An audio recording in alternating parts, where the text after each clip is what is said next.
Do you mind talking a little bit about how this running relates to your sobriety and how maybe you came to that point or how they intersected? Absolutely. How does the running is a big piece of my recovery.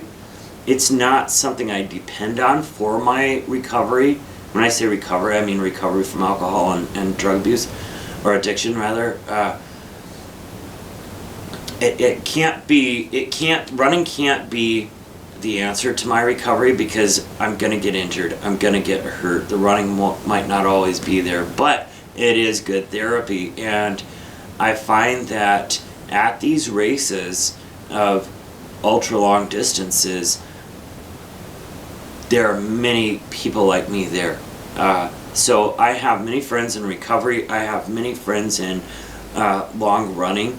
And then if you want to think of the Venn diagram, I have some really great friends of that place where those two things intersect. And there are tons of people where those two things intersect. It seems as if we talked about the question, what's wrong with you that you would run 100 miles?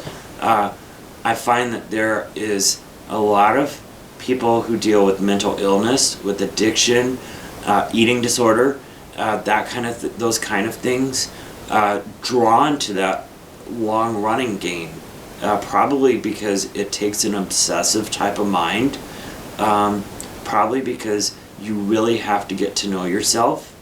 And here's something I think is interesting. Some people will say, oh, you're exchanging addictions. You know, you gave up booze, you picked up running. I ran through my last drunk. So I can't say that that's true.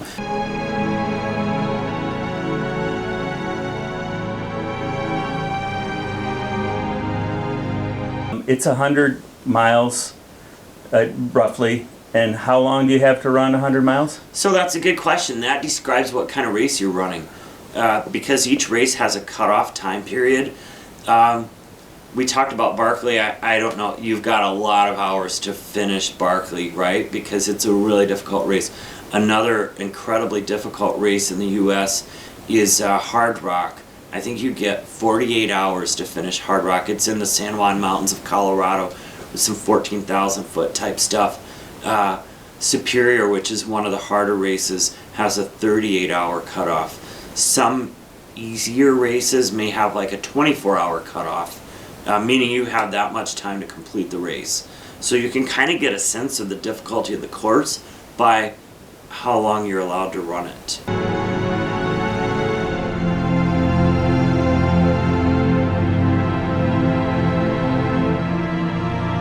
So if you're running 100 miles, I'm imagining there's a lot of misery involved with some of that. There is. It's a different kind of misery. You really need to consider the difference between discomfort and pain if you want to get through it, I think. Because discomfort is something that's very acceptable and temporary. And so I think usually the miserable moments have come about because of weather. When I had been running at the Zumbro 100 for about 24 hours and it was maybe 35 degrees and this horrible wind, rain onslaught came out of the sky with hail and lightning and I ended up dropping from that race. What do they call it when you have you can't stop shaking? Hypothermia? Hypothermia, thank you, is the word. I was pretty blue and my arms were just shaking and I kind of associate real miserable times with the weather, heat, extreme heat maybe, or that kind of cold, or elevation in the Bighorn Mountains. When I got too high of an elevation, I just kept throwing up and couldn't stop. When you find the body's limits is where the misery piece is. And usually that, quite often that can be weather related, because I mean you